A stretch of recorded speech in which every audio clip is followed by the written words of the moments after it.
வாசியுங்கள். மத்தேயு 10வது அதிகாரம், மத்தேயு 10வது அதிகாரம் 41 மற்றும் 42வது வசனங்கள் வாசியுங்கள். மத்தேயு 10, 41, 42.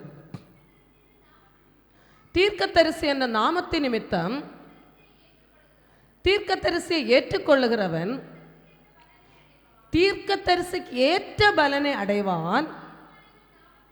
நீதிமான் என்ற நாமத்தின் நிமித்தம் நீதிமானை ஏற்றுக்கொள்ளுகிறவன் நீதிமானுக்கு ஏற்ற பலனை அடைவான்.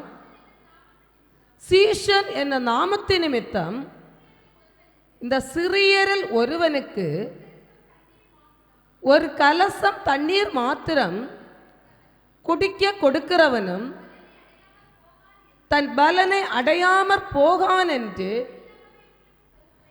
மெய்யாகவே உங்களுக்கு சொல்லுகிறேன் என்றார். தீர்க்கதரிசி என்ற நாமத்தின் நிமித்தம் தீர்க்கதரிசி ஏற்றுக்கொள்ளுகிறவன் யாருக்குரிய பலனை அடைவான்? தீர்க்கதரிசிக்கு ஏற்ற பலனை அடைவான். தீர்க்கதரிசிகள் அதாவது எவ்விதமான ஆசீர்வாதத்தை பெற்றிருப்பார்கள்? ஒரு தீர்க்கதரிசி எவ்விதமான ஆசீர்வாதம், தேவனிடத்திலிருந்து ஆசீர்வாதம் பெற்றவர்கள் தானே இந்த தீர்க்கதரிசிகள். உண்மையான தேவனுடைய வார்த்தையை சொல்லுகிற தீர்க்கதரிசிகள். நம்ம இங்கே பார்த்த மாதிரி எலியா போன்ற அவர்களை போன்ற தீர்க்கதரிசிகள் எவ்விதமான பலனை அடைந்திருப்பார்கள்? தீர்க்கதரிசி என்ற நாமத்தின் நிமித்தம் தீர்க்கதரிசி ஏற்றுக்கொள்ளுகிறவன் தீர்க்கதரிசிக்கு ஏற்ற பலனை அடைவான். அதாவது தீர்க்கதரிசி அடைகிற பலன் என்ன? எந்த மாதிரியான பலனை ஒரு தீர்க்கதரிசி பெற்றுக்கொள்வான்? ஒண்ணுமே கிடைக்காதா தீர்க்கதரிசி? எதுனாலும் தேவனுடைய ஒரு அபிஷேகம், தேவ கிருபை இருந்தால்தான் அந்த தீர்க்க தரிசனம் சொல்ல முடியும். அந்த தீர்க்க தரிசனம் என்கிற வரத்தை பெறுகிறவன் தான் தீர்க்க தரிசியாக முடியும். அப்படிதானே? இந்திய புரட்டுகிற கள்ள தீர்க்க தரிசியை பற்றி கூறவில்லை. தேவனுடைய வார்த்தையை பக்தி, ஒரு மனுஷனுக்கு பக்தி விருத்தியை உருவாக்குகிற வரத்திலிருந்து வருகிற வார்த்தையை எடுத்து கூறுகிற ஒரு தீர்க்க தரிசியை பற்றி பற்றி கூறுகிற இந்த தீர்க்கதரிசி தேவனிடத்திலிருந்து கிருபைகளையும் வரங்களையும் பெற்றுக்கொள்கிறான். இந்த தீர்க்கதரிசியை ஏற்றுக்கொள்ளுகிறவன் எது மாதிரி உள்ள பலனை அடைவானாம்? தீர்க்கதரிசிக்கு ஏற்ற பலனை அடைவான். அந்த தீர்க்கதரிசி எந்த விதமான பலனை பெற்றிருக்கிறார், அதற்கு ஏற்ற ஒரு பலனை யார் பெறுகிறதா? தீர்க்கதரிசி என்ற நாமத்தின் நிமித்தம் தீர்க்கதரிசியை ஏற்றுக்கொள்ளுகிற பிள்ளைகள். அருமையான தேவனுடைய பிள்ளைகளே, தேவ பிள்ளைகளை ஏற்றுக்கொள்ளுகிறவர்கள் தேவனுக்கேற்ற அந்த தேவ பிள்ளைகளுக்கேற்ற ஒரு மகிமை கனத்தையும் பெற்றுக்கொள்வார்கள். அதே மாதிரி தான் கீழே வருகிறது, நீதிமான் என்ற நாமத்தின் நிமித்தம் நீதிமானே ஏற்றுக்கொள்ளுகிறவன் நீதிமானுக்கேற்ற பலனை அடைவான். சீஷன் என்ற நாமத்தின் நிமித்தம் இந்த சிறியரில் ஒருவனுக்கு ஒரு கலசம் தண்ணீர் குடிக்க கொடுத்தாலும் தன் பலனை அடையாமற் போகான் என்று மெய்யாகவே உங்களுக்கு சொல்லுகிறேன் என்றார். சத்தியமாகவே அவர் ஆணையிட்டு கூறுகிறார். அதாவது ஒரு தீர்க்கதரிசியை, ஒரு நீதிமானே, சீஷனை, அதாவது தேவனண்டே போகிற தேவ பிள்ளைகளை ஆதரிக்கிறவர்களை, கனம் பண்ணுகிறவர்களை, அவர்களை உபசரிக்கிறவர்களை, அவர்களை ஏற்றுக்கொள்ளுகிறவர்களை அவர்களுக்கு ஏற்ற கனத்தையும் மகிமையும் பெற்றுக்கொள்வார் என்று யார் கூறுகிறது? இந்த அதிகாரத்தின் முதல்ல பார்க்கும் பொழுது இந்த யார் கூறுவதா இருக்கிறது? யார் கூறுகிறது? கர்த்தராகிய இயேசு கிறிஸ்து கூறுகிறதா இருக்கிறார். அவர் மெய்யாகவே உங்களுக்கு கூறுகிறேன், மெய்யாகவே உங்களுக்கு சத்தியமாகவே கூறுகிறார். நாம் அப்போ தேவ பிள்ளைகளை, தேவனிடத்திலிருந்து கிருபைகளையும் வரங்களையும் பெற்ற தேவ பிள்ளைகளை, தேவ ஊழியக்காரர்களை, தேவ தீர்க்கதரிசியாக இருக்கிற நீதிமான்களை, அதாவது சீஷன் என்ன நாமத்தின் தேவனுக்கு சீஷனாக இருக்கிற பிள்ளைகளை, இது எல்லாமே அடங்கின. சிலர் தனித்தனியான வரங்களை பெற்றிருப்பார்கள், ஒரு சிலர் எல்லாத்தையும் சேர்த்ததால் பெற்றிருப்பார்கள். இருக்கிறார்கள். இந்த தேவ பிள்ளைகளை அரவணைப்பதனால், ஆதரவு கொடுப்பதனால், அவர்களுக்கு அடைக்கலம் கொடுப்பதனால் அவர்களுக்கேற்ற பலன் கிடைக்கும் என்று இந்த புதிய ஏற்பாட்டிலே கர்த்தராகிய இயேசு கிறிஸ்து கூறுகிறார். பழைய ஏற்பாட்டிலே இதற்கு ஒத்த ஆசீர்வாதத்தை ஒரு ஸ்திரீயானவள் பெற்றிருக்கிறாள். அது யார் பெற்றார்கள், எப்படி பெற்றார்கள், ஏன் பெற்றார்கள் என்பதை நாம் சற்று தியானித்து பார்ப்போமானால், வாசியுங்கள் 1 ராஜாக்கள் 2 ராஜாக்கள் 4வது அதிகாரம் 8வது வசனம்.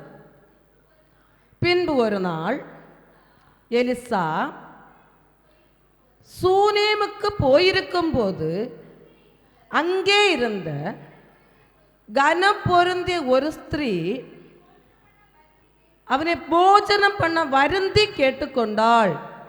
அப்படியே அவன் பயணப்பட்டு வருகிற போதெல்லாம் போஜனம் பண்ணும்படி அங்கே தங்குவான். பின்பு ஒரு நாள் அதுக்கு முன்னாடி உள்ள அந்த 7 வசனமும் நம்ம கடந்த நாட்களில் தியானித்தோம். அங்கே என்ன நடந்தது, எப்படி நடந்தது, யாருடைய குறைவு எதிர்நிமித்தமாய் நிறைவாக்கப்பட்டது என்று தியானித்தோம்.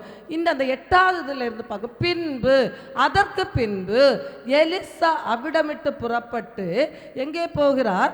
பின்பு ஒரு நாள் எலிசா சூனேமுக்கு போயிருக்கும் போது, இந்த சூனேம் எங்கே இருக்குன்னு பார்த்தால் கர்மேலுக்கும் எரிகோவுக்கும்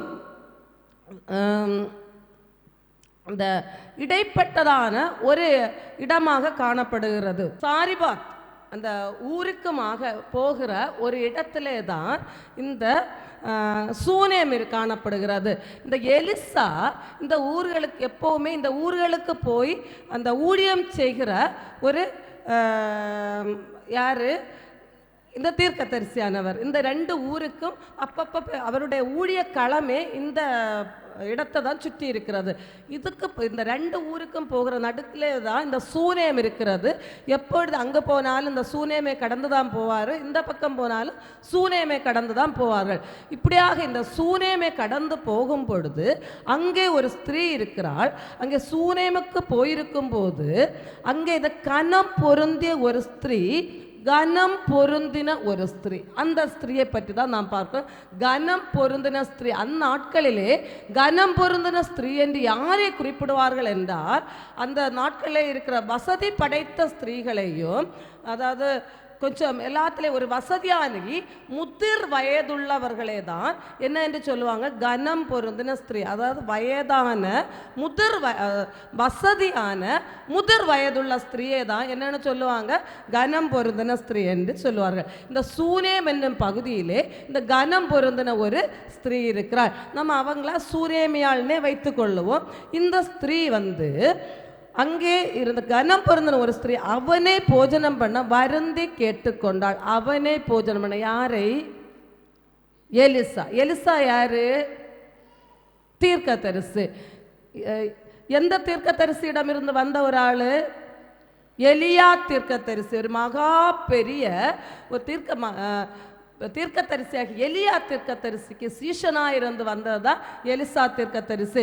எலிசா தீர்க்கதரிசிக்கு எலியாவை போல கிருபைகள் உண்டா? அதோடைய குறைவா உண்டா, கூடுதலா உண்டா? எவ்வளவா கூடுதல் உண்டு? ரெட்டிப்பா. எலியா 7 அற்புதம் செய்தால் இவர் 14, எலியா 8 செய்தால் இவர் 16. பல இடங்களில் எலியா 7 எலிசா 14 உண்டு. சில இடங்களில் எலியா 8 எலிசா 16 உண்டு. இந்த வசனத்தின் அடிப்படையிலாக கொடுக்கப்பட்டிருக்கும். இப்படி பார்க்கும் பொழுது இந்த எலிசா எப்படி ஒரு பவர்ஃபுல்லான ஒரு தீர்க்கதரிசி. இந்த தீர்க்கதரிசியை இந்த கனம் பொருந்தின ஸ்திரீ போஜனம் பண்ண வருந்தி கேட்டுக்கொண்டாள். அவள் யாரை போய் ஆதரிக்கிறாள் என்றால், இந்த கனம் பொருந்தின இந்த ஸ்திரீ மகா கனமுடைய இந்த எலிசா தீர்க்கதரிசியை போஜனம் பண்ணும்படியாய் வருந்தி கேட்டுக்கொள்கிறார். இந்த தேவனுடைய மகனை அவர் இன்னார் என்று அறிந்து கொண்டு அவளை போஷிக்கும்படியாய் வருந்தி கேட்டுக்கொள்கிறாள். அந்த எப்படியாவது தேவனுடைய பிள்ளைகளே, தேவ பிள்ளைகளே, இந்த தீர்க்கதரிசியானவனை நாம் போஷிக்க வேண்டும் வேண்டும் என்பது இந்த மகளுடைய ஒரு இருதயத்தின் ஆழத்தின் வாஞ்சையாயிருக்கிறது. அந்த மகளுடைய இருதயத்தின் வாஞ்சையை போய் அந்த தீர்க்கதரிசியாயை வருந்தி கேட்டுக்கொள்க. அருமையான தேவனுடைய பிள்ளைகளை, நாம் தேவனுடைய பிள்ளைகளை நாம் அவர்கள் வேண்டாம்னு சொன்னாலும் நம்ம எப்படி அவங்கள கேட்டுக்கொள்ளணும்? வருந்தி கேட்கணும். வாங்க எங்கள் வீட்டுக்கு வாங்க, ப்ரேயர் பண்ணுங்க, எங்கள் வீட்டுக்கு வாங்க, போஜனம் பண்ணுங்க. அவங்க சொல்லுவாங்க, இல்லை மக்கா எனக்கு நேரம் இல்லை, பிஸியாக இருக்க. இருந்தாலும் நம்ம விடணுமா? வாங்க எங்கள் வீட்டுக்கு வாங்க. இந்த ஸ்திரீயானவள் நம்ம கற்றுத்தருகிற ஒரு பாடத்தை ஒரு தடவை வருந்தி கூப்பிட்டு, அதில் என்ன சொல்லுகிறது? வருந்தி கேட்டுக்கொண்டாள். அப்படின்னா என்ன அர்த்தம்? ஒரு தடவை கேட்டிருப்பாங்க, முதல்ல போன உடனே வருந்தி கேட்பாங்களா? ஐயா நீங்கள் எங்கள் ஊருக்கு வந்திருக்கீங்க, இல்லை எங்கள் வீட்டில் வசதியாக இருக்குது, நீங்கள் எங்கள் வீட்டில் வந்து சாப்பிடுங்கன்னு சொல்லியிருப்பாங்க. இந்த எலிசா உடனே சம்மதிச்சிருப்பாங்களா? இல்லை. ரெண்டாவது தடவை கூப்பிட்டுருப்பாங்க, கேட்டிருப்பாரா? இந்த வருந்தின்னு வார்த்தை வருதுன்னா அந்த இடத்துல முதல்ல அழைக்கும்போது எல்லாம் இந்த எலிசா தீர்க்கதரிசி அதை என்ன செய்திருப்பாங்க? தட்டி கழிச்சிருப்பாங்க. வேண்டாம், இல்லை நான் பார்த்துக்கிறேன், நான் போகிறேன், இல்லை என் கூட வேறையும் கூட ஆட்கள் வருவாங்க, அப்படியெல்லாம் சொல்லியிருப்பாங்க. இப்போ ஒரு கட்டத்தில் இந்த அம்மாவுக்கு வேறு வழி இல்லை, போய் என்ன சரண்டர் ஆகி எப்படியா நம்ம சொல்லலை, கெஞ்சி கூத்தாடி கூப்பிட்டோன்னு அது மாதிரி கெஞ்சின்னு அது மாதிரி வருந்தி கூப்பிடுகிறாள். அந்த வருந்தி ஒரு அப்படி அவள் போஜனம் பண்ண வருந்தி கேட்டு, அப்படியே அவன் பயணப்பட்டு வருகிற போதெல்லாம் போஜனம் பண்ணும்படி அங்கே வந்து தங்குவான். இப்படி இவளுடைய அன்பு தொல்லையால் வருந்தி கேட்கிறதுனால அந்த பக்கமாக பிரயாணப்பட்டு அடிக்கடி இந்த சூனேமே கடந்து போகிறது எலிசாவுடைய வழக்கம். எப்போல்லாம் அந்த சூனேமே கடந்து பிரயாணப்பட்டு போகும்போதெல்லாம் இங்கே வந்து தங்கி ரெஸ்ட் எடுக்குது. இந்த இடத்தை விட்டு தாண்டி போக வேண்டும். அப்போ இந்த இடைப்பட்ட இந்த இடத்து சூனேமில் அவர் ரெஸ்ட் எடுக்க தங்கும்படியா இந்த ஸ்திரீயுடைய கனம் பொருந்தின இந்த சூனேம் ஊரில் இருக்கிற இந்த ஸ்திரீயுடைய வீட்டிலே தங்குகிறது வழக்கமாய் காணப்படுகிறது. இந்த மகளுடைய அடுத்த ஒரு குணாதிசயத்தை பார்க்கும் பொழுது இந்த சூனேம் என்கிற அந்த சூனேமியாள், இந்த சூனேமில் உள்ள கனம் பொருந்தின ஸ்திரீ, இந்த தீர்க்கதரிசி இந்த எலிசா யார் இன்னார் என்பதை பகுத்தறிகிற ஒரு மகளாய் காணப்பட்டாள். வாசியங்கள் 9வது வசனம். அவள் தன் புருஷனை நோக்கி, இதோ நம்மிடத்தில் எப்போதும் வந்து போகிற தேவனுடைய மனுஷனாகிய இவர் பரிசுத்தவான் என்று காண்கிறேன். எலிசாவை ஒரு பரிசுத்தவான், தேவனுடைய மனுஷன் என்று அடையாளம் காண்கிறாள். அருமையான தேவனுடைய பிள்ளைகளே, நாம் ஒருவரை அடையாளம் காண வேண்டும் என்பது அவசியமாய் காணப்படுகிறது. இந்த எலிசாவை எப்படி அடையாளம் காண்கிறார்? தேவனுடைய மனுஷன். தேவனுடைய மனுஷன் யாரு? பரிசுத்தவான். ஒரு சர்டிபிகேட் கொடுக்கிறார். அந்த எலிசாவுக்கு ஒரு நல்ல விதமான ஒரு சர்டிபிகேட்டை கொடுக்கிறார். அவர் யார்? தேவனுடைய மனுஷன். அடுத்தது இவர் ஒரு பரிசுத்தவான். தேவனுடைய மனுஷன் ஒரு பரிசுத்தவான். நாம் இந்த தீர்க்கதரிசிகளை, தேவ பிள்ளைகளை அடையாளம் காண வேண்டியது அவசியமாயிருக்கிறது. நாம் மற்றவர்களுக்கு சாட்சி பகரும் பொழுது இவ்விதமாய் சாட்சி பகர வேண்டும். இவர்கள் தேவனுடைய பிள்ளைகள், தேவ பிள்ளைகள், அவர்கள் பரிசுத்தவான்கள். பரிசுத்தவான்கள் தான் பரலோக ராஜ்யத்தை அலங்கரிப்பார்கள். தேவ பிள்ளைகள் அப்போ எப்படி இருப்பார்கள்? பரிசுத்தவான்களாயிருப்பார்கள். பரிசுத்தம் இல்லாமல் தேவனுடைய ராஜ்யத்தை தேவனண்டையில் நெருங்க முடியாது. தேவனண்டையில் ஒருவன் நெருங்கி இருப்பானே ஆகில் அவன் பரிசுத்தவானாய் இருப்பான். அப்போ அந்த தேவனண்டை நெருங்கி இருக்கிற பிள்ளைகள், தேவ பிள்ளைகள், அவர்கள் பரிசுத்தவான் என்று இந்த அருமையான ஸ்திரீயானவள் அடையாளம் காண்கிறார். எலிசாவை எப்படி அடையாளம் காண்கிறார்? தேவனுடைய மனுஷனாகிய இவர் பரிசுத்தவான் என்று காண்கிறேன். அவள் அடையாளம் கண்டு தன்னுடைய கணவனுக்கு அதை எடுத்து கூறுகிறாள். அவள் தன்னுடனே வைக்கவில்லை. இந்த எலிசா இன்னார் என்பதை அறிந்து கொள்கிறாள். அறிந்ததை தன்னுடைய கணவனுக்கு அதை கூறுகிறாள். அவள் சொல்ல, இப்போ அவள் இந்த மகளுக்கு ஒரு வாஞ்சை, தேவ பிள்ளைகளை நம்முடைய வீட்டில் கூட்டிகிட்டு வந்தால் நமக்கு ஒரு ஆசீர்வாதம் கிடைக்குமா? கிடைக்காதா? கிடைக்குமா? கிடைக்க நான் பல தருணங்களிலே நான் உணர்ந்திருக்கிறேன். எங்கள் வீடு அதற்கு ஆசீர்வாதமாய் காணப்பட்டிருக்கிற தேவ பிள்ளையாகிய தேவ மனுஷனாகிய நம்ம போதகர் பல தருணங்கள் வீட்டிலே வந்து ஜெபித்து விட்டு போன பின்பு அதற்கேற்ற பல நன்மைகள், அதற்கேற்ற சமாதானங்கள், அதற்கேற்ற பல கிருபைகள் நான் பெற்றிருக்கிறதை உணர்ந்திருக்கிறேன். அருமையான தேவனுடைய பிள்ளைகளே, இந்த தாயானவள் ஒரு முறை வந்த பொழுது, 2 முறை வந்த பொழுது அவளுக்குள்ளாய் ஒரு தேவ பிரசன்னம், ஒரு தேவனுடைய மகிமை, தேவனுடைய சமாதானத்தை இவள் பெற்றிருப்பாள். அதாவது பல நாள் இவள் வந்து போகிறாள். அதற்கு பின்புதான் இவள் மெதுவாக கணவனிடத்திலே சொல்கிறாள். அப்போ ஒவ்வொரு முறை இந்த தீர்க்கதரிசி வந்து போகும் பொழுதும் அவளுக்குள்ளாய் அந்த தீர்க்கதரிசிக்கு ஏற்ற ஒரு பலனை இவள் உணர்ந்து கொண்டே இருந்திருக்கலாம். இப்பொழுது அவளுடைய வாஞ்சை, எப்போ இவர் வாராரு, சாப்பிடுகிறாரு, போறாரு, ஆனால் இவர் கொஞ்சம் வந்து தங்கி இருந்தா அவருக்கு தங்குறதற்கு ஏற்றதாய் ஒரு ரூம் நம்ம அமைச்சு கொடுத்தா வசதியாக இருக்குமே என்று அவளுக்குள்ள இருதயத்தில் ஏற்கம் கொள்கிறது. தன்னுடைய இருதயத்தின் வாஞ்சை தான் நினைத்த உடனே செய்யாமல் தன்னுடைய கணவனாரோடும் கூட இருந்து டிஸ்கஸ் பண்ணுகிறாள், பெர்மிஷன் கேட்கிறாள். அருமையான தேவனுடைய பிள்ளைகளே, சகோதரிகளாகிய நாம் எதை செய்தாலும் நமக்காக கொடுக்கப்பட்டுள்ள வாழ்க்கை துணையிடம் எல்லாவற்றையும் கலந்து ஆலோசிக்க வேண்டியது அவசியமாக இருக்கிறது. எதையும் நம்முடைய சுய விருப்பத்தின்படி, அது தேவனுக்கு அடுத்த காரியமாக இருக்கலாம், உலகத்துக்குரிய காரியமாக இருக்கலாம், நம்முடைய பிள்ளைகளுக்குரிய காரியமாக இருக்கலாம், எந்த ஒரு காரியமாக இருந்தாலும் சில வேளை ஐயோ நம்ம இவர்கிட்ட சொன்னால் இப்போ அது அவர் சம்மதிக்க மாட்டாரேன்னு நினைப்போம். அப்படி அல்ல. நம்முடைய இங்குள்ள தேவ பிள்ளைகள் நமக்கு எடுத்துக்காட்டாய் காண்பிக்கிறார்கள். தன்னுடைய துணையிடம், தன்னுடைய கணவனாரிடம் அதை எடுத்து கூறி அவரிடத்தில் பெர்மிஷன் வாங்கி அவர்களுக்குள்ளாய் ஒரு டிஸ்கஸ் பண்ணி ஒரு இதை பண்ண, எதை நாம் தன்னிச்சையாகவும் செய்யக்கூடாது. நம்முடைய வாழ்க்கை துணையிடம் மறைத்தும் ஒரு காரியமும் செய்யக்கூடாது. எதுவென்றாலும் அவரிடத்தை சொல்லி அவரிடத்தை பெர்மிஷன் வாங்கி செய்ய வேண்டிய அவசியமாய் காணப்படுகிறது. இங்கே காணும் பொழுது அவள் தன் புருஷனை நோக்கி, இதோ நம்மிடத்தில் எப்போதும் வந்து போகிற தேவனுடைய மனுஷனாகிய இவர் பரிசுத்தவான் என்று காண்கிறேன். அதாவது மெதுவாக அப்படியே ஞானமுள்ள ஒரு ஸ்திரீ, புத்தி உள்ள ஒரு ஸ்திரீ, டக்குன்னு மனசில் இருக்கிறத சொல்லாமல் அப்படியே இது யாரு, எப்படி உள்ளவர், அவருக்கு மகிமை என்னன்னு முதல்ல சொல்லிட்டு அடுத்த விஷயத்துக்கு வராங்க.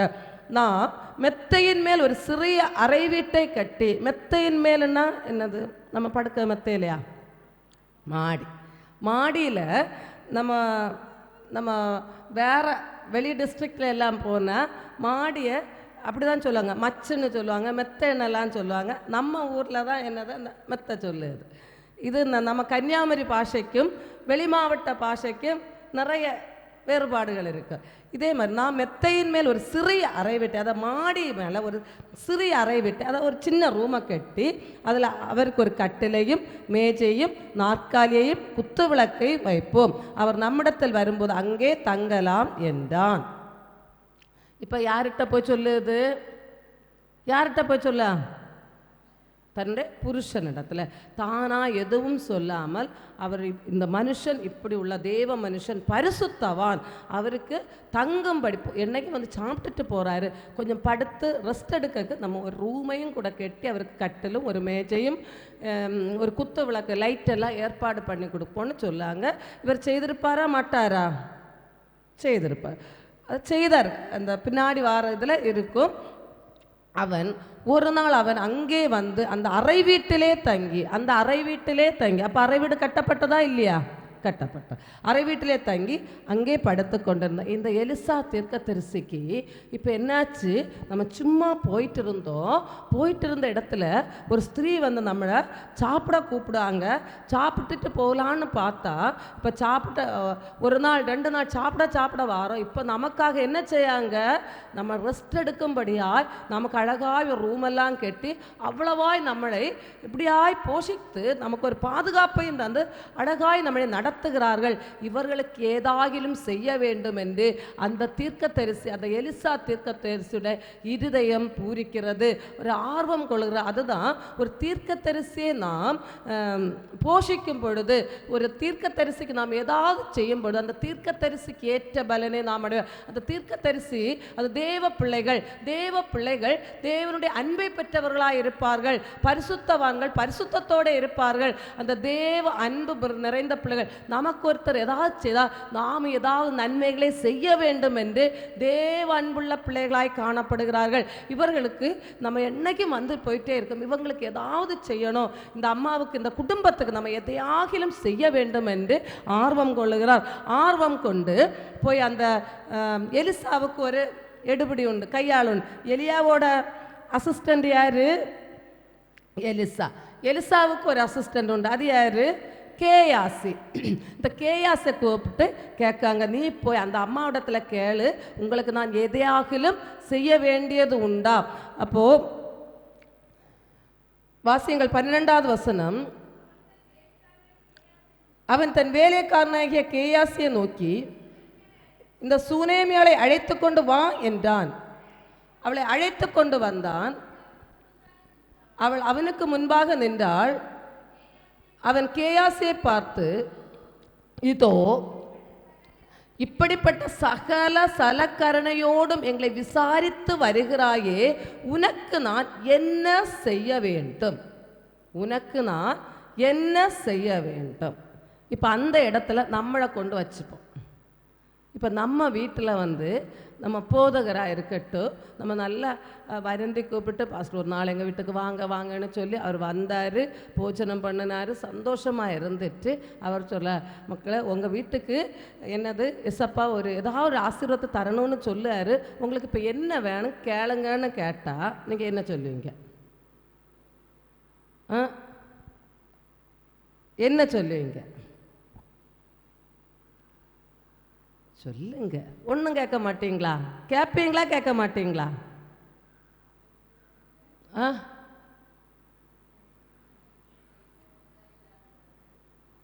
பிள்ளை இல்லாததுனால குறை இருக்கா எங்களுக்கு? அந்த இப்போ குழந்தை இல்லாமல் இருக்குது போதகரே, எப்படி ஆயிலும் ஆண்டவர்கிட்ட ஜெபம் பண்ணி எங்களுக்காக ஒரு புத்திர பாக்கியம் கிடைக்கும்படியாக ஜெபம் பண்ணுங்கன்னு சொல்லுவோம். இப்போ புத்திர பாக்கியம் இல்லாத வீடுன்னா அப்படி சொல்லுவோம். வேற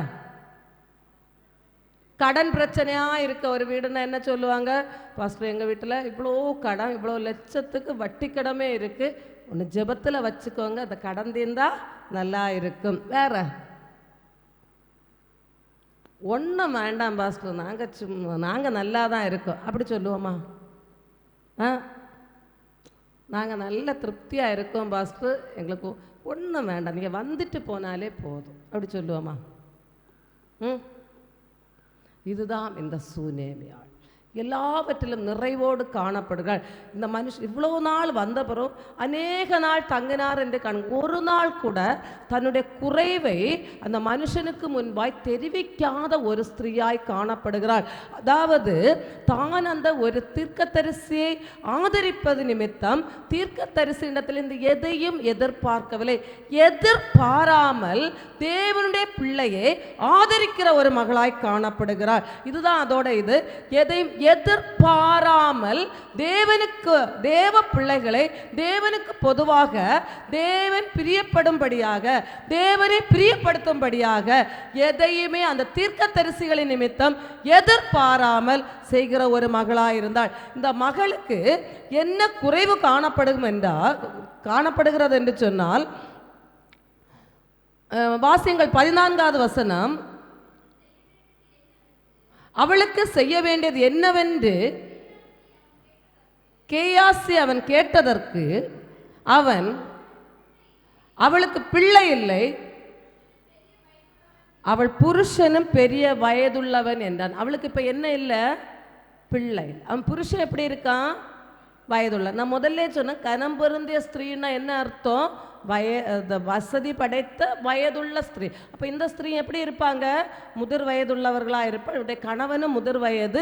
அவங்க வீட்டில் அப்போ ஒரு குறைவு இருக்கா இல்லையா? குறைவு இருக்கு. அதாவது குழந்தை முதிர் வயதிலும் குழந்தை இல்லாத ஒரு தம்பதி இவ்வளோ குறைவை வச்சுட்டு இந்த அம்மா உனக்கு என்ன செய்யணும்னு கேட்கும்போ என்ன பதில் சொன்னாங்க. நம்ம பார்த்தோம், நமக்கு இப்படி ஒரு குறைவு இருந்தால் நம்ம என்னெல்லாம் சொல்லுவோம், கடன் என்ற குறைவு இருந்தால் அதை சொல்லும், என்ன குறைவு இருக்கும் அதுக்காக பாஸ்டர் ஒன்று ஜோம் பண்ணிக்கோங்கன்னு சொல்லுவோம், அப்படி தானே. இந்த அருமையான மகளுடைய குடும்பத்திலே இவ்வளவு பெரிதான குறை இருக்கும் பொழுது இந்த மகள் சொன்ன பதில் என்னவென்று பார்த்தால், அந்த 13வது வசனத்திலே கடைசி பகுதியை வாசியுங்கள். அதற்கு அவள், என் ஜனத்தின் நடுவே நான் சுகமாய் குடியிருக்கிறேன், என் ஜனத்தின் நடுவே நான் சுகமாய் குடியிருக்கிறேன். அதாவது நான் ஜனத்தண்டையில் எங்களுடைய இந்த தெருவில், இந்த தேசத்தில், இந்த இடத்துல நான் சுகமாய் குடியிருக்கிறேன், நான் நல்லா இருக்கேன், நான் சந்தோஷமாக இருக்கிறேன், சுகமாக இருக்கிறேன், எனக்கு எதுவும் வேண்டாம். அதை திருப்தி ஆகிறாள். தான் கிடைத்த தனக்கு இருக்கிறதை வைத்து அதாவது திருப்தி அடைகிற ஒரு மகளாயிருக்கிறாள். தன் குறைகளிலே தேவனுடைய சமாதானத்தை பெற்ற மகளாயிருக்கிறாள். நான் தான் சொன்னேன், முதல்ல இந்த தீர்க்கதரிசி வந்து போகும் பொழுது இந்த மகளுடைய இருதயம் ஒரு சமாதானத்தை பெற்றிருக்கும். இடரலோடு இருந்த, கலக்கத்தோடு இருந்த மகள் அநேக நாள் இந்த தீர்க்கதரிசி போஜனம் பண்ணி போக போக தீர்க்கதரிசிக்கேற்ற பலனை இவள் அடைந்து கொண்டே இருந்திருப்பாள். ஒரு தெய்வீக சமாதானத்தோடு இருக்கிறாள். அவள் நிறைவுள்ளவளாய் இருக்கிறாள். அவ்வளவு குறைவு அவளுடைய வாழ்க்கையில் இருந்தாலும் அவளுடைய பதில் என்னவென்றால், என் ஜனத்தின் நடுவே நான் சுகமாய் குடியிருக்கிறேன், நான் சுகமாய் குடியிருக்கிறேன். நிறைவுள்ளவளாய் காணப்படுகிறாள், சமாதானத்தோட காணப்படுகிறாள், சந்தோஷத்தோட காணப்படுகிறாள். தேவன் கொடுக்காத ஆசீர்வாதத்தின் நிமித்தமும் கொடுத்த ஆசீர்வாதத்தின் நிமித்தமும் அவள் திருப்தியாய் ஏற்றுக்கொள்ளுகிற மகளாய் காணப்படுகிறாள்.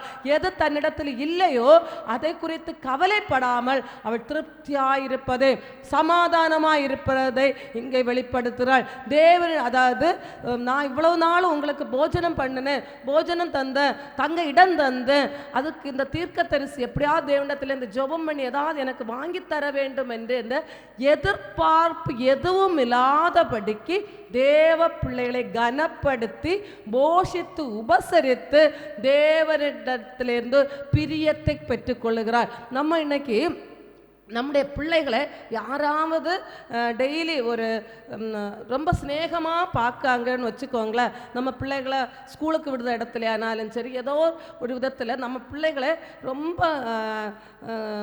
ஒரு கரிசனையாக ரொம்ப ஒரு ஆள் பார்த்துட்டே இருந்தால் நம்ம என்ன நினைப்போம், இவங்களுக்கு ஏதாவது செய்யணும், நம்ம பிள்ளைகளை பத்திரமா பாதுகாக்காங்க. என்னைக்கும் அந்த சும்மா வேனில் ஒன்று எக்ஸாம்பிள், சும்மா சின்ன பிள்ளைகளை வேனில் ஏற்றி விடுவோன்னு வச்சுக்கோங்களேன். அந்த பிள்ளைகளை அந்த ஆயா ஆன்ட்டி எல்லாம் நல்ல பத்திரமா கேர் எடுத்து இடுப்பில் எடுத்து வைக்காங்க, இது பண்ணாங்க. அப்போ நம்ம என்ன நினைப்போம், ஒரு கிறிஸ்மஸ் ஏதோ ஒன்று வரும்போது இந்த இவங்களுக்கு ஏதாவது செய்யணும்னு நினைப்போம், அப்படிதானே. இதே போல தான் நம்முடைய ஆண்டவராகிய இயேசு கிறிஸ்துவும் அவருடைய பிள்ளைகளை யாரேனும் போஷித்து கவனித்து வரும் பொழுது அவர் என்ன நினைப்பார், என் பிள்ளை எப்படியெல்லாம் கவனிக்காங்க, எப்படியெல்லாம் போஜனம் கொடுக்காங்க, எப்படியெல்லாம் பாதுகாக்காங்க, அப்போ இந்த பிள்ளைகளுக்கு ஏதாகிலும் செய்ய வேண்டும் என்று யார் ஆவல் கொள்ளுவா? அந்த தீர்க்கதரிசிக்கு எஜமானா இருக்கிற அந்த தேவ பிள்ளை, நீதிமானுக்கு எஜமானா இருக்கிற அந்த சீஷனுக்கு எஜமானா இருக்கிற நம்முடைய பரம தகப்பனாகிய இயேசு கிறிஸ்து இருதயத்திலே நினைப்பார், இந்த பிள்ளைகளுக்கு என் பிள்ளை எவ்வளவாய் ஆதரிக்கிறார்களே அவர்களுக்கு நான் ஏதாகிலும் செய்ய வேண்டும். அந்த தேவனுடைய இருதயத்தின் அந்த நினைவு தான் இந்த எலிசா தீர்க்கதரிசிக்கு உள்ளத்திலே வந்து அவர் கேட்கிறார், எதையாகிலும் செய்ய வேண்டும் என்ற. அவர் சொல்ற, எதுவும் இல்லை, நான் ரொம்ப சந்தோஷமா இருக்கேன், நான் ஹாப்பியா இருக்கேன், நான் சுகமா இருக்கிறேன், எதுக்கும் தேவையில்லை. அப்போதான் கேயாசி வந்து மெதுவா இந்த இவள்கிட்ட சொல்லுகிறா, அப்படி எல்லாம் ஆண்டவனே, இவள் எப்படி இருக்கா, இவள் அவளுக்கு பிள்ளை இல்லை, அவள் புருஷனும் பெரிய வயதுள்ளவன் என்றான். எப்படி இந்த கூட வாரவங்க அந்த குடும்பத்தை பற்றி கேட்காம இருப்பாங்களா? எப்போவாவது யார்கிட்டையாவது பக்கத்து வீட்டில் உள்ளவங்கள்ட்டையாவது விசாரித்து பறக்கி எல்லா நாளும் பல நாட்கள் இந்த இடத்துல வந்து புசித்து தங்கி போகிறவங்க அந்த குடும்பத்தை பற்றி விசாரிக்காமல் இருப்பாங்களா? இல்லை எலிசாவுக்கு தெரியாமல் இருக்குமா? எலிசாவுக்கு ஆண்டவர் சொல்லாமல் இருந்திருப்பாரா? தெரிந்து கேட்கும் பொழுதும் அவள் தன்னுடைய நிறைவான இருதயத்தோடு பதில் சொல்ல. அருமையான தேவனுடைய பிள்ளைகளை, நமக்கு தேவன் எதை தருகிறாரோ அதிலே நாம் மகிழ்ந்திருக்க வேண்டும், அதிலே நாம் நிறைவு கொள்ள வேண்டும். எனக்கு அது இல்லை இது இல்லை என்று நாம் இது பண்ணாது. நமக்கு என்ன தேவை என்பதையும் கர்த்தர் அறிந்திருக்கிறார். ஏற்ற நேரத்திலே அதை நிறைவு செய்வதற்கு தேவன் வல்லவராயிருக்கிறார். நாம் செய்ய வேண்டிய கடமைகளை நாம் ஒழுங்காக தேவன் பிரியப்படும்படி நாம் செய்து வந்தோமானால் நிச்சயமாய் தேவன் ஏற்ற நேரத்திலே இந்த குறைவை நிறைவாக்குகிறவர் தான் நம்முடைய கர்த்தராகிய இயேசு கிறிஸ்து. இந்த மகள் அவர் தேவனை பிரியப்படுத்தும்படியான தேவ பிள்ளைகளை ஆதரித்தால் அதற்காக தேவன் இவளிடத்தை கேட்கிறார். இவள் அந்த அப்பொழுது தன்னுடைய குறைவை ஒத்துக்கொள்ளாமல் நிறைவாக இருக்கிறார். அப்போ கேயாசி தான் தான் எஜமானாகிய எலிசாவிடத்தில் போய் சொல்ல, அவளுக்கு பிள்ளை இல்லை, அவருடைய என்ன செய்கிறார், அவருடைய புருஷனும் வயது சென்றவனாக இருக்கிறான். உடனே அவள் என்ன செய்கிறார் என்றால், அப்பொழுது அவன் அவளை கூப்பிடு என்றான். அவளை கூப்பிட்ட போது அவள் வந்து வாசற்படியிலே நின்ற. என்ன ஒரு மரியாதை! இந்த ஸ்திரீ எப்படி உள்ள ஸ்திரீ? கனம் பொருந்தின ஸ்திரீ. நம்ம வீட்டில் வந்திருக்க, நானே இந்த ஊரில் கனம் பொருந்தின ஸ்திரீ. இப்போ நம்ம இதில் அவருக்கு ஒரு போஜனம் கொடுக்கும், தங்க இடம் கொடுக்கும். அப்போ நம்ம பெரிய ஆளுதான்னு சொல்லி கூப்பிட்ட உடனே போய் அந்த அவங்களுக்கு சரிசமமாக நிற்காம வாசல் அந்த ஒரு தாழ்மையாக இருக்கிறார். தேவ பிள்ளைகளுக்கு முன்பாக இந்த ஸ்திரீயானவள் தாழ்மை உள்ளவளாய் இருக்கிறாள். முதலாவதாக அவள் அது தேவ பிள்ளைகள் யார் என்று அடையாளம் காண்கிறாள். அதற்கு அப்புறம் அவள் நிறைவோடு காணப்படுகிறாள். இந்த எதுவும் எதிர்பார்க்காமல் பணிவிடை செய்கிற ஒரு ஸ்திரீயாய் காணப்படுகிறாள். அடுத்தபடியாக பார்க்கும் பொழுது அவள் ஒரு தாழ்மை உள்ள ஸ்திரீயாய் காணப்படுகிறாள். அவள் எங்கே என் வீடு தான், நாங்கள் வச்சு கொடுத்த ரூமு தான், நம்ம எல்லான்னு சொல்லி அங்கே முண்டியடிச்சு எதுவும் போகாமல் அவள் எங்கே சொல்ல, அப்பொழுது அவள் எங்கே போய் நிற்க, வாசற்படியிலே வந்து நின்றாள். எச்சமானுக்கு பயந்த ஒரு வேலைக்காரனை போல ஒரு வாசற்படியிலே வந்து நிற்க. ஐயா எதுக்காக கூப்பிட்டார், ஐயா என்ன வேணும் என்பது போல ஒரு வாசற்படியிலே வந்து தாழ்மையோடு நிற்கிறார். அப்பொழுது அவள் சொல்ல, அப்பொழுது அவன் ஒரு பிராண உற்பத்தி காலத்திட்டத்திலே ஒரு குமாரனை அணைத்து கொண்டிருப்பாய் என்றான். அதற்கு அவள், ஏது தேவனுடைய மனுஷனாகிய என் ஆண்டவனே, உமது அடியாளுக்கு அபத்தம் சொல்ல வேண்டாம் என்றாள். இவளுக்கு இப்போ எலிசாவுக்கு தெரிஞ்சு இந்த வீட்டில் என்ன குறை இருப்பது தெரிந்து அவள் ஆசீர்வதிக்கிறார். என்ன ஆசீர்வதிக்க, ஒரு பிராண உற்பத்தி காலத்திட்டத்திலே ஒரு குமாரனை அணைத்து கொண்டிருப்பா. இவளை கூப்பிடாரு, வான்னு கூப்பிட்ட உடனே இவர் சொல்லிருப்பா, நினைச்சிருப்பா, ஐயோ தண்ணி கேட்க கூப்பிட்டாரோ என்னத்தையாவது கூப்பிட்டாரோன்னு ஓடி வந்திருப்பாங்க. உடனே என்ன சொல்லுவாங்க, அடுத்த ஒரு பிராண உற்பத்தி காலத்திட்டத்தில் நீ எப்படி இருப்ப, ஒரு குமாரனை அணைத்து கொண்டிருப்பா. இவளுக்கு என்ன சொல்ல, இவ எப்படி இருக்கா, வயது சென்றவளாக இருக்கிறாள், தன்னுடைய புருஷனும் வயது சென்றவராக இருக்கிறார். அபத்தம் சொல்லாதீங்க ஐயான்னு சொல்லும் போது அவர் அந்த ஸ்திரீ அபத்தம் சொல்ல வேண்டாம் என்றாள். ஆனால் 17வது வசனத்தில் அந்த ஸ்திரீ கற்பந்தரித்து எலிசா தன்னோட சொன்னபடி ஒரு உற்பத்தி காலத்திட்டத்திலே ஒரு குமாரனை பெற்றாளா இல்லையா? பெற்றா. இப்போ எலிசா தீர்க்கதரிசியின் வாயிலிருந்து விழுந்த வார்த்தை நிறைவேறிச்சா இல்லையா? நிறைவேறிச்சு. அது எப்படி நிறைவேறிட்டு, அந்த தீர்க்கதரிசி பாட்டுக்கு ஊழியம் செய்து கொண்டிருந்தா இந்த அருமையான மகள் அவரை போய் வருந்தி கூப்பிட்ட தேவ மனுஷன் என்று பரிசுத்தவான் என்று அடையாளம் கண்டு வருந்தி கூப்பிட்டு தன்னுடைய இடத்திலேயே ஒரு போஷித்தது நிமித்தமாய் ஆதரித்தது நிமித்தமாய் கைமாறு கருதாமல் எதையாவது இவரிடத்திலிருந்து பெற்றுக்கொள்ள வேண்டும் என்று எதையும் கருதாமல் தேவ சித்தம், அதாவது தேவனுடைய வாஞ்சை, தேவனுக்கு பிரியமானதை செய்ய வேண்டும் என்று தேவனுக்கு பிரியமானதை தேவ பிள்ளைகளை ஆதரிக்கிறது தேவனுக்கு பிரியமான காரியம். இந்த தேவனுக்கு பிரியமான காரியத்தை செய்தது நிமித்தம் அவருடைய வீட்டிலே குறைவை நிறைவாக்கினார். அருமையான தேவ பிள்ளைகளே, நம்முடைய வீட்டிலே எந்த குறையோடு எந்த விதமான ஒரு காரியத்தோடு நாம் காணப்பட்டாலும் எதிர்பார்ப்பில்லாமல் தேவனை பிரியப்படுத்துகிற, தேவனுடைய இருதயத்திற்கு பிரியமான, தேவன் எதிலே வாஞ்சையாக இருக்கிறார், எதிலே பிரியப்படுகிறாரோ தேவனை பிரியப்படுத்தும்படியான காரியத்தை நாம் செய்வோமானால், நம்முடைய குடும்பம் செய்வோமானால், தேவன் தேடி வந்து நம்முடைய குறைகளை அறிந்தவராய் நாம் கேட்காமலே நம்முடைய குறைகளை மாற்றுகிற தேவன் தான் நாம் ஆராதிக்கிற சர்வ வல்லவராகிய நசரேயனாகிய இயேசு கிறிஸ்து. அல்லேலூயா, அல்லேலூயா, அல்லேலூயா. நம்முடைய குறைகள் எதுவானாலும் அவர் தேடி வந்து நம்முடைய வீட்டிலே தேடி வந்து என்ன குறை என்று கேட்டு நாம் வாய்விட்டு அவரிடம் கேட்காமல் இருந்தால் கூட அவரே அந்த குறைகளை நிறைவேற்ற வல்லவராயிருக்கிறார். அருமையான தேவ பிள்ளைகளே, நம்முடைய குறைகளை நிறைவேற்ற வேண்டுமானால் அவருடைய இருதயம் மகிழும்படியாய், தேவனுடைய இருதயம் மகிழும்படியான காரியத்தை நாம் செய்வோமானால், நாம் ஒவ்வொரு நாளும் செய்து கொண்டிருப்போமானால், தேவனிடத்திலிருந்து எதையும் எதிர்பார்க்காதபடிக்கு நாம் அவருடைய இருதயத்தை மகிழ பண்ணும்படியான காரியத்தை நாம் செய்வோமானால் அவர் நம்முடைய இல்லத்திலே தேடி வருவார். நம்முடைய குறைகளை என்னவென்று கேட்டறிந்து, கேட்காமலே செய்கிற கர்த்தர், ஆனாலும் நாம் என்ன சொல்லுகிறோன்னு பார்க்கும்படியாகவே அவர் கேட்பார். ஆனாலும் தேவன் அறிந்தவராய், நம்முடைய குறைகளை அறிந்தவராய், குறையை நிறைவேற்றுகிற தேவனாய் காணப்படுகிறார். இந்த ஸ்திரீயானவள் ஒரு குறைவோடு தன்னுடைய குடும்பத்தில் இருந்த பொழுதும் கூட அந்த குறை தேவனுடைய பார்வை, அவள் அந்த குறைவை நிறைவாய் ஏற்றுக்கொண்டாள். ஆனாலும் தேவனுடைய பார்வைக்கு ஐயோ இவள் இது இல்லாமல் இருக்கிறாளே என்று சொல்லி தேவன் ஒரு அருமையான ஒரு புத்திர பாக்கியத்தை, ஒரு அந்த குறைவை நிறைவேற்றுகிறவராய் காணப்படுகிறார். இப்படியாக இப்போ இந்த ஸ்திரீக்கு இப்போ என்ன கிடைச்சாச்சு? குழந்தை கிடைச்சாச்சு. நான் அந்த சரித்திரத்தை மட்டும் சொல்லிக்கொண்டே போகிறேன். இந்த என்ன பிள்ளை கிடச்சி? ஆண் பிள்ளை. ஒரு குமாரனை பெறுவாள் என்று சொன்னபடி ஒரு குமாரனை பெற்றெடுத்தா குழந்தை கொஞ்சம் வளருது. வளரும் பொழுது இந்த தகப்பனார் வயலில் வேலைக்கு போகும் பொழுது இந்த பிள்ளையும் கூட்டிகிட்டு போகிறாங்க. கூட்டிகிட்டு போகிற அந்த கூட நின்று அந்த பிள்ளையும் வேலை செய்யுங்க. எவ்வளவா கனம் பொருந்தின குடும்பமாக இருந்தாலும் அந்த குழந்தைகளையும் சிறு வயதிலிருந்தே வேலைகளை படிப்பிக்கிற ஒரு குடும்பமாய் காணப்படுகிறது. ஐயோ நமக்கு இத்தனை வருஷம் கிடச்சி எப்போ ஆண்டவர இறக்கத்தில் கிடச்ச ஒரு பிள்ளை நம்ம அருமையாக பொத்தி வீட்டுக்குள்ளே வைக்கணும்னு நினைக்கல. இந்த பிள்ளையும் இந்த வயல்லே தகப்பனாரோடே கூட வேலைக்கு செல்ந்த தாய் அனுமதிக்காமல் இருந்த தகப்பன் கூட்டிகிட்டு போவாரா? இப்போ உள்ள அம்மாமார் என்ன சொல்ல, அப்போ நம்ம பிள்ளைய இதுக்கு ஒன்றும் கூட்டிகிட்டு போகக்கூடாது அப்படி தானே? எத்தனை வருஷம் கழிஞ்சு கிடச்ச பிள்ளை, நீங்கள் போய் வயசானீங்க, நீங்கள் போய் வயல்ல எல்லாம் பாடுங்க, பிள்ளைக்கு வெயில் படும், மழை நனையும், சளி பிடிக்கும். தாய் அனுமதிக்காமல் இருந்தால் தந்தை கூட்டிகிட்டு போயிருப்பாரா? இந்த தாய் அந்த சிறு வயதிலிருந்தே குழந்தையை பக்குவமாய் வளர்க்கிறாள். அது புரியுது.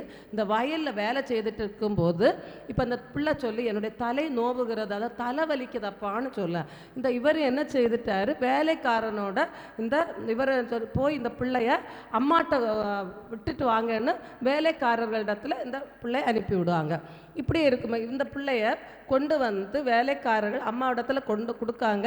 இந்த பிள்ளைக்கு தலைவலிக்க என்னன்னு கேளுங்க. அந்த பிள்ளைய மடியில் கிடத்தி அப்படி படுக்க வச்சுட்டு என்னன்னு பார்க்கும் பொழுது இந்த குழந்தை என்னாச்சு? இறந்து போச்சு. எப்படி இருக்கும் பாருங்க. அவ கேட்க, நான் இந்த குழந்தைய கேட்டேன்.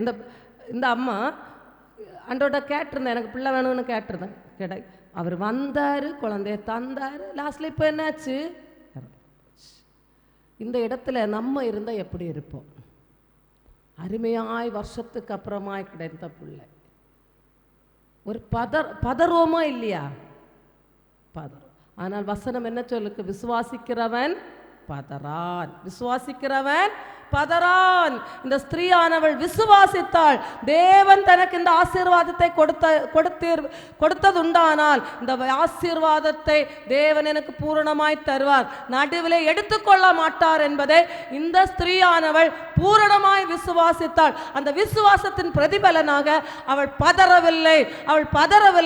பதறாமல் என்ன செய்தாள் என்றால், அந்த குழந்தையை கொண்டு மேல் வீட்டிலே அந்த மச்சிலே அந்த மெத்தையிலே ஒரு அறைவிடை அந்த தேவ ஊழியனுக்கு கொடுத்த அந்த அறை வீட்டுக்குள்ளாய் தேவ ஊழியனுக்கு கொடுத்த அந்த கட்டிலே, அதாவது தேவ பிள்ளைகள் வாசம் பண்ணுகிற இடம் பரிசுத்தம் உள்ளது, அந்த இடத்துல ஒரு தேவ வல்லமை உண்டு என்பதை உணர்ந்தவளாய் அந்த கட்டிலே அந்த குழந்தையை கொண்டு படுக்க வைத்து விட்டு எதுவும் பதறல, டென்ஷன் ஆகல, எல்லாத்தையும் கடகடா உடனே கணவனுக்கெல்லாம் சொல்லி அனுப்பல, உடனே போன் எதுவும் போகல, ஐயோ பிள்ளைக்கு இப்படி ஆயிட்டு ஓடி வாருங்கன்னு எந்த விதவும் தகவல் எதுவும் இந்த இடத்துல சொல்ல இப்படி இந்த குழந்தை இறந்து போயிட்ட என்ற தகவலை யாரிடத்திலும் சொல்லாதபடிக்கு இவள் பதறாமல் அவள் வாசியுங்கள் 21வது வசனம். அப்பொழுது அவள் ஏறிப்போய் அவனை தேவனுடைய மனுஷன் கட்டிலின் மேல் வைத்து அவன் வைக்கப்பட்ட அறையின் கதவை பூட்டி கொண்டு இப்போ என்ன செய்து அந்த அறையிலே போய் கட்டில்ல பிள்ளைய படுக்க வச்சுட்டு கதவை பூட்டிட்டு வெளியே வந்துட்டு இப்போ புருஷனுக்கு ஆள் அனுப்புகிறான். எதுக்கு அனுப்புகிறான்னா, புருஷனிடத்தில் ஆள் அனுப்பி நான் சீக்கிரமாய் தேவனுடைய மனுஷன் இருக்கும் இடம் மட்டும் போய் வரும்படிக்கு வேலைக்காரர்கள் ஒருவனையும் ஒரு கழுதையும் எனக்கு அனுப்ப வேண்டும் என்று சொன்னார். ஒரு வேலைக்காரனையும் ஒரு கழுதை. இன்னைக்கு சொல்லுவாங்க, எனக்கு இந்த இடம் வரை இருக்குது, ஒரு வண்டியும் ஒரு டிரைவரையும் அனுப்பி விடுங்கன்னு சொல்லுவாங்களா இல்லையா?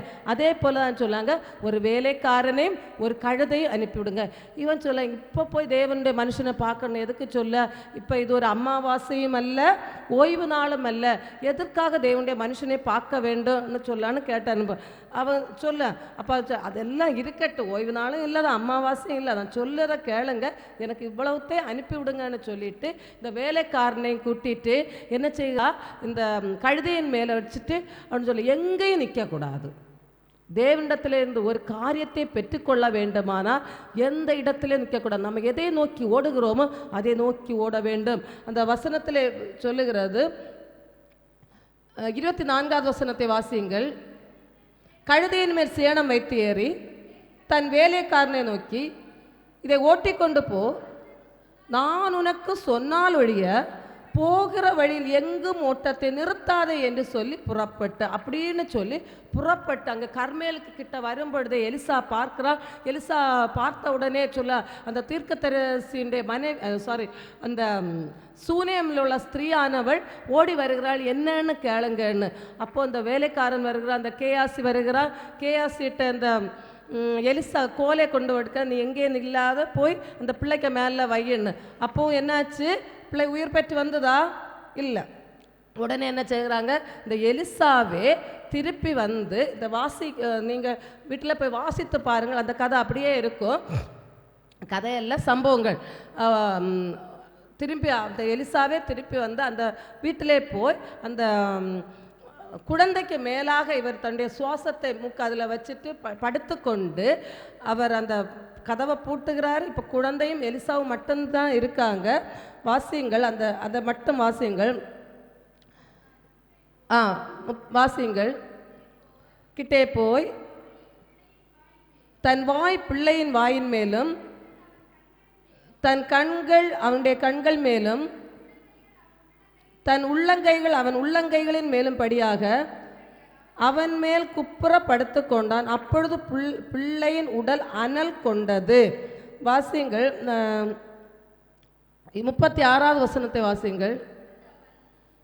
35. அவன் எழுந்து அறை வீட்டில் இங்கும் அங்கும் உலாவி திரும்ப கிட்ட போய் அவன் மேல் குப்புற படுத்தான். அப்பொழுது அந்த பிள்ளை 7 தரம் தும்மி தன் கண்களை திறந்தான். அடுத்து 37வது வசனங்களை வாசிக்கும் பொழுது அவள் தரை மட்டும் பணிந்து தன் குமாரனை எடுத்துக்கொண்டு போனாள். அருமையான தேவனுடைய பிள்ளைகள், இந்த குழந்தை இப்போ உயிர் பெற்றதா இல்லையா? உயிர் பெற்ற இவளுடைய விசுவாசம் அவ்வாறாய் காணப்படுகிறது. தனக்கு கிடைக்காத ஒரு புத்திரன் கிடைத்தது, உடனே இறந்து போனதும் கூட அவள் எந்த விதத்திலும் அவள் பதற்றப்படவில்லை. ஏனென்றால் விசுவாசித்தாள். இந்த குழந்தையை கொடுத்தது தேவனாகிய கர்த்தர். ஒரு தீர்க்கதரிசியின் மூலமாய் கர்த்தர் இந்த குழந்தையை கொடுத்தது உண்டானால் அந்த தீர்க்கதரிசியின் மூலமாய் அந்த குழந்தை உயிர் பெற செய்யவும் முடியும் என்பதை இந்த அருமையான மகள் உணர்ந்திருந்தாள், விசுவாசித்தாள். இந்த தீர்க்கதரிசியின் மூலமாய் கர்த்தர் குழந்தையை கொடுத்ததுண்டானால் இந்த தீர்க்கதரிசியின் மூலமாகவே இந்த குழந்தையை உயிர் பெற செய்ய முடியும் என்பதை விசுவாசித்து அவள் யாருக்கும் சொல்லாதபடிக்கு தன் புருஷனுக்கு கூட இந்த குழந்தை இறந்து விட்டது என்பதை ஒருவருக்கும் அறிவிக்காதபடி, ஏனென்று அறிவித்தால் அவர்கள் அவ்விசுவாசம் கொள்வார்கள். அனைத்து விதமான அவ்விசுவாச பேச்சுக்களும் இந்த ஒரு பெரிய கிரியைகள் நடைபெறுவதற்கு தடையாக இருக்கும் என்பதை அறிந்து கொண்டவளாய் அவள் விசுவாசத்தோடு எந்த தீர்க்கதரிசியின் மூலமாய் கர்த்தர் கிரியை செய்து குழந்தை கிடைக்க செய்தோ அதே தீர்க்கதரிசியை பார்க்க போகிறாள். அதே தீர்க்கதரிசி வந்து அந்த குழந்தையின் மேலே விழுந்து தேவனை நோக்கி மண்டாடின பொழுது அந்த குழந்தை உயிர் பெற்று எழுகிறது. அருமையான தேவனுடைய பிள்ளைகளே, இந்த மகளுடைய விசுவாசம் இதுவாய் காணப்படுகிறது.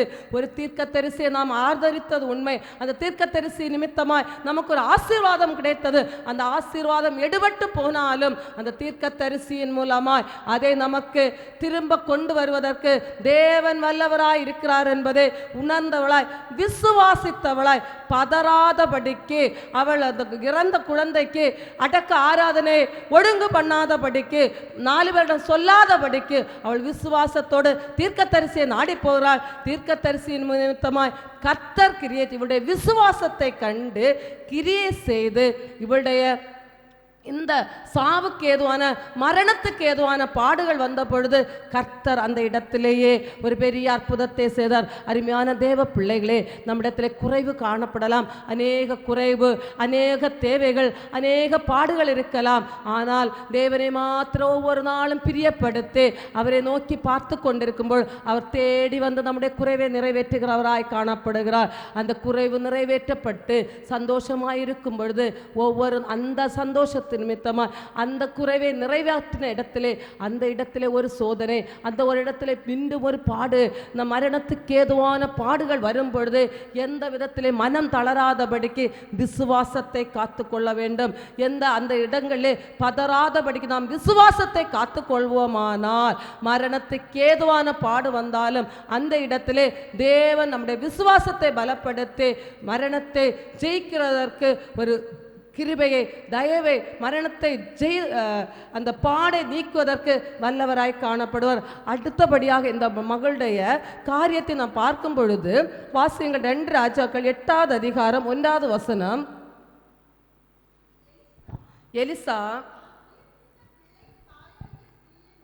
தான் உயிர்ப்பித்த பிள்ளையின் தாயாகிய ஸ்திரீயை நோக்கி, நீ உன் வீட்டாரோடும் கூட எழுந்து புறப்பட்டு போய் எங்கேயாகிலும் சஞ்சரி, கர்த்தர் பஞ்சத்தை வருவிப்பார், அது 7 வருஷம் தேசத்தில் இருக்கும் என்று சொல்லியிருந்தான். இப்போ இந்த தேவன் யார்கிட்ட சொல்லாமல் ஒரு செயலை செய்வாரா?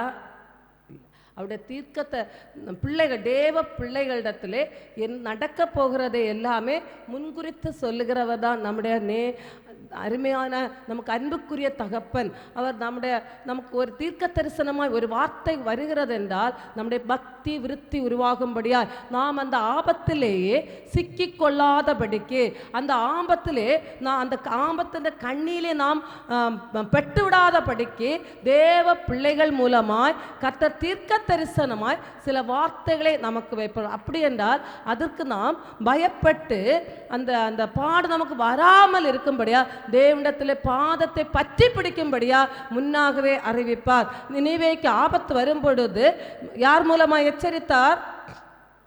நினிவேக்குள்ள ஆபத்து வரும்போது யார் மூலமாக எச்சரித்தார்?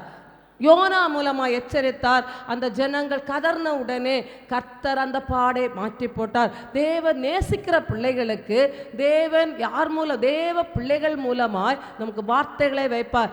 ஏனென்றால் நாம் பக்தி விருத்தி அடையும்படியாய், அந்த பாடிலிருந்து நாம் விடுவித்து கொள்ளும்படியாய் தேவன் தன்னுடைய பிள்ளைகள் மூலமாய் அதை முன்னறிவிக்கிறார். இங்கேயும் தேவன் அந்த தீர்க்க தரிசியாக எலிசாவுக்கு முன்னறிவித்தார். 7 வருஷம் பஞ்சகாலம் வரப்போகிறது.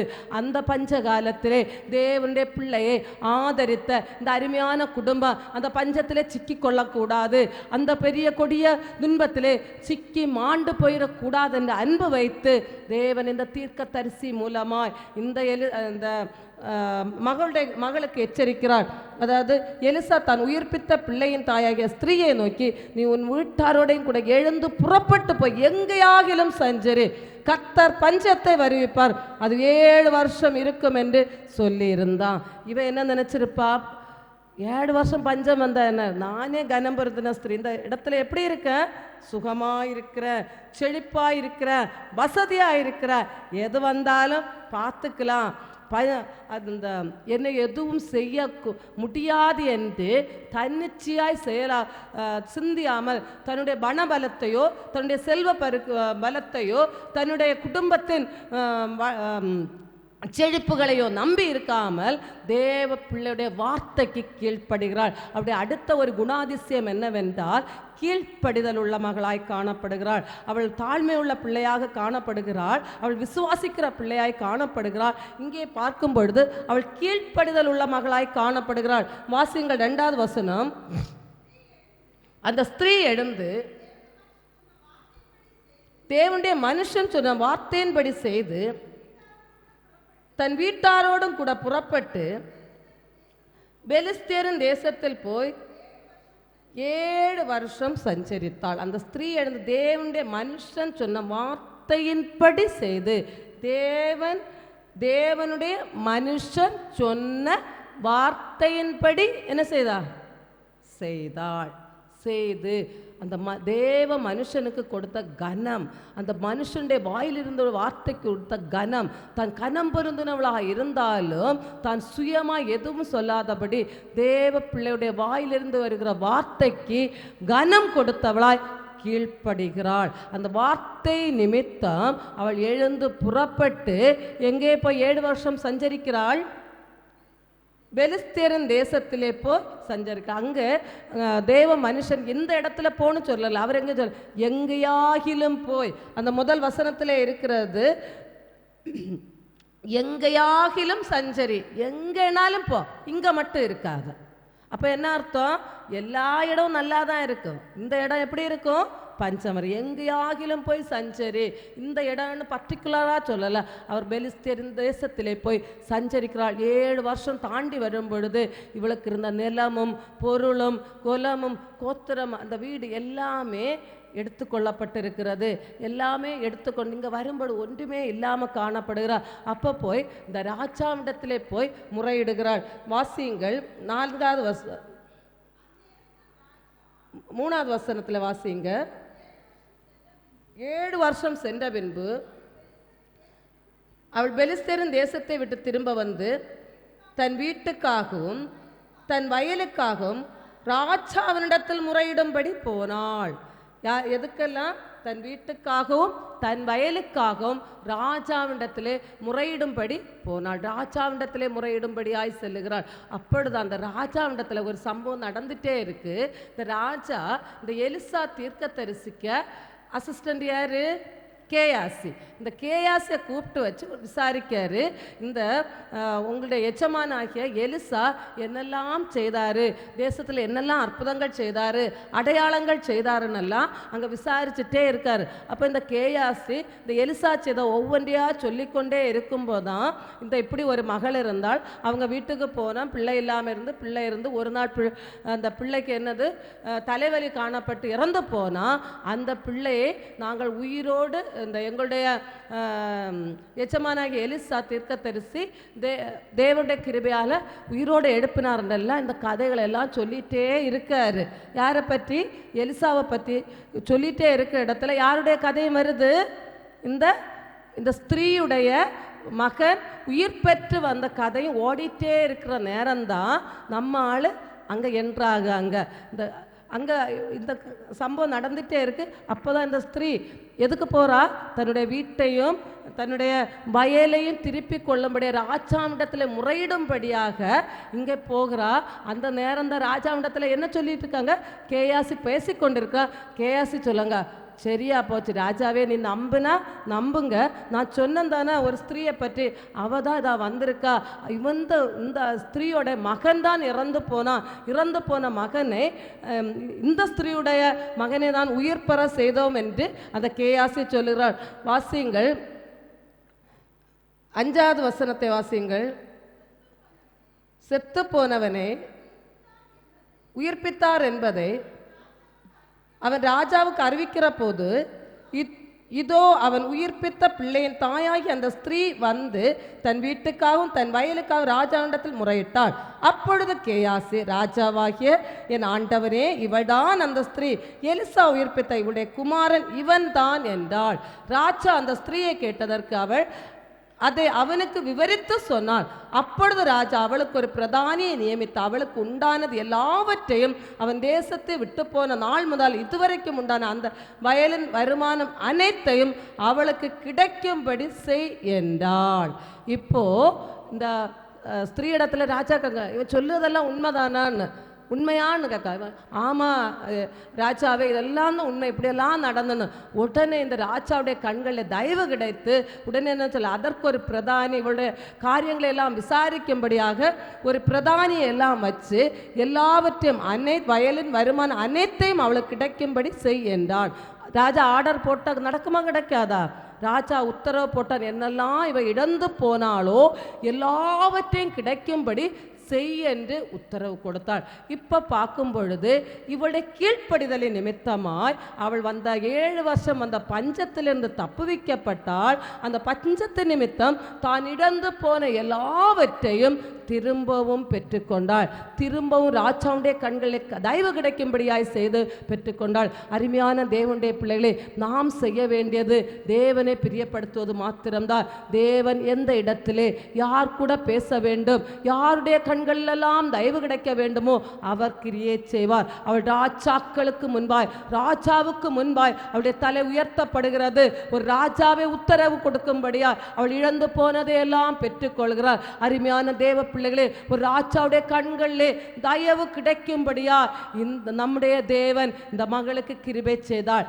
இவ்வளவு ஆசீர்வாதத்தையும் இந்த பஞ்சகாலத்தில் இவள் தப்புவித்ததும் தான் இழந்து போனதையெல்லாம் மீட்டுக் கொள்வதற்கும் என்ன காரணம் என்று பார்த்தால், ஆதியிலே இவள் அந்த காலத்தை ஆதியிலே என்ன செய்தாள், அந்த தேவனுடைய மனுஷனாகிய தீர்க்கதரிசியாகிய எலிசாவை போஷித்ததும் அவர்களுக்கு ஏற்ற எல்லா ஒத்தாசைகளையும் செய்தது நிமித்தமாய் முதலாவது கர்த்தருடைய கண்களில் இவளுக்கு தயவு கிடைக்கிறது. அந்த தயவு அவளை எல்லாவற்றிலுமாய் கொண்டு நேர்த்தியாய் சேர்க்கிறது.